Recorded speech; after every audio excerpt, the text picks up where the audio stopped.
जंग के एक पड़ाव पर क्षति पहुंची तो क्या हुआ? जंग के एक पड़ाव पर क्षति पहुंची तो क्या हुआ? हम बचेंगे और भी लड़ेंगे, लेकिन कदम मिलाकर चलना होगा। लेकिन कदम मिलाकर चलना होगा, नए जोश से प्रारंभ करना होगा, वरना कहेंगे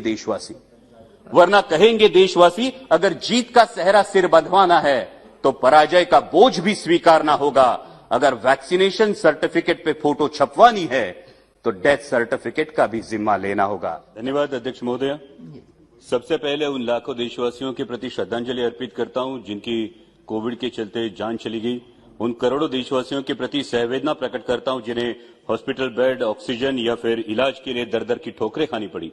और उन तमाम डॉक्टर्स, पैरामेडिकल स्टाफ, सफाई कर्मचारी और आशा वर्कर्स के प्रति कृतज्ञता व्यक्त करता हूं जिन्होंने इस संकट का डटकर मुकाबला किया।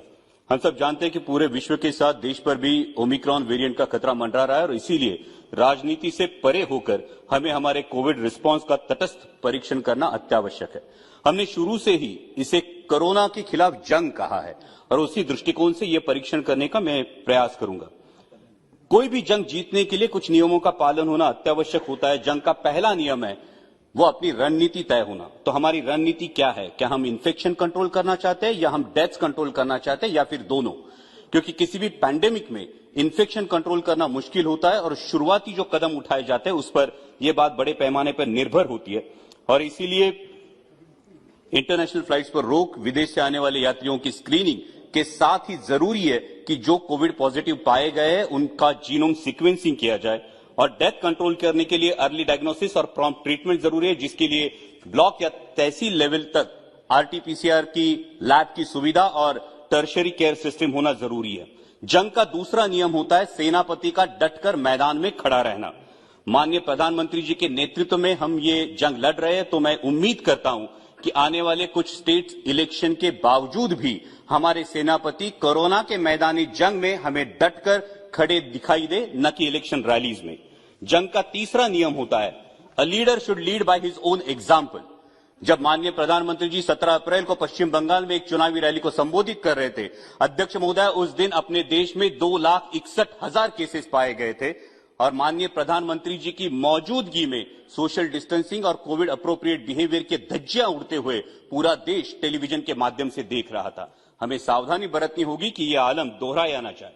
जंग का चौथा नियम होता है हर घटक की जिम्मेदारी तय होना।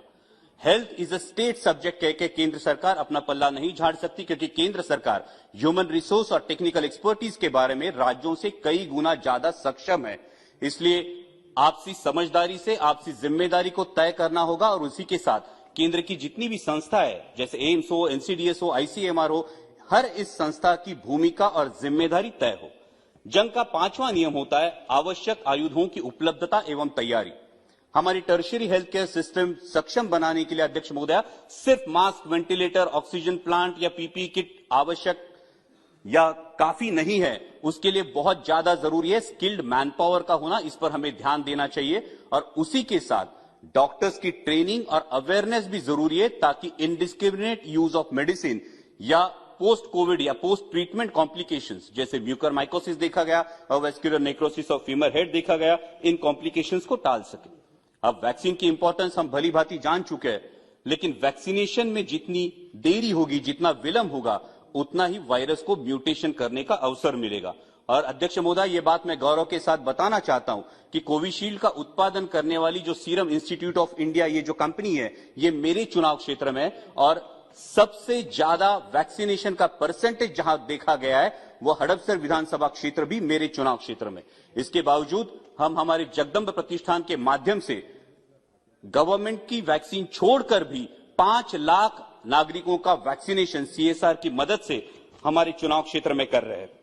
लेकिन मैं आपके माध्यम से मंत्री जी से सवाल पूछना चाहूंगा कि इस वैक्सीनेशन के बारे में कुछ सवाल अभी भी जहन में है। पहला सवाल तो यह है कि सीरम इंस्टीट्यूट ने यह मांग की है कि दुनिया के कई देशों ने बूस्टर डोज रिकमेंड किया है, तो हम इस बारे में बूस्टर डोज के बारे में क्या सोच रहे हैं। दूसरी बात यह है कि कोविशील्ड लगने में जो अंतर है वो 84 डेज का अंतर है, क्या हम ये अंतर कम करके वैक्सीनेशन का दायरा बढ़ा सकते हैं। तीसरा क्वेश्चन है कि बच्चों में वैक्सीनेशन का क्या स्टेटस है। और जंग का छठा नियम होता है जो बहादुरी दिखाते हैं उनकी सराहना करना। मैं माननीय प्रधानमंत्री जी की, माननीय स्वास्थ्य मंत्री जी की सराहना करता हूं और उसी के साथ हम सब जानते हैं कि महाराष्ट्र बहुत बुरी तरह से आहत था, लेकिन महाराष्ट्र के मुख्यमंत्री माननीय उद्धव जी ठाकरे, डीसीएम माननीय अजीत दादा पवार और स्वास्थ्य मंत्री राजेश जी टोपे ने जो काम कर दिखाया है वो काबिले तारीफ है। और इसी के साथ कुछ प्रशासकीय अधिकारी जैसे हमारे औरंगाबाद तथा संभाजी नगर के म्युनिसिपल कमिश्नर आस्तिक कुमार पांडे ने सुपर स्प्रेडर स्क्रीनिंग से लेकर स्मार्ट एम्बुलेंस तक कई ऐसे कदम उठाए जिनको देश भर में दोहराया गया।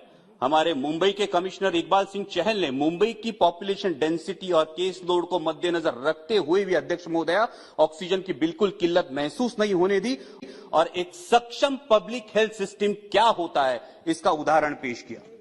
हमारे पूना के डिविजनल कमिश्नर सौरभ राव ने प्रोएक्टिव मेजर्स लेके ड्रग्स और ऑक्सीजन की ऐसी उपलब्धता कराई कि आसमान को छूने वाला डेथ रेट उन्होंने बहुत अच्छी तरीके से कंट्रोल किया।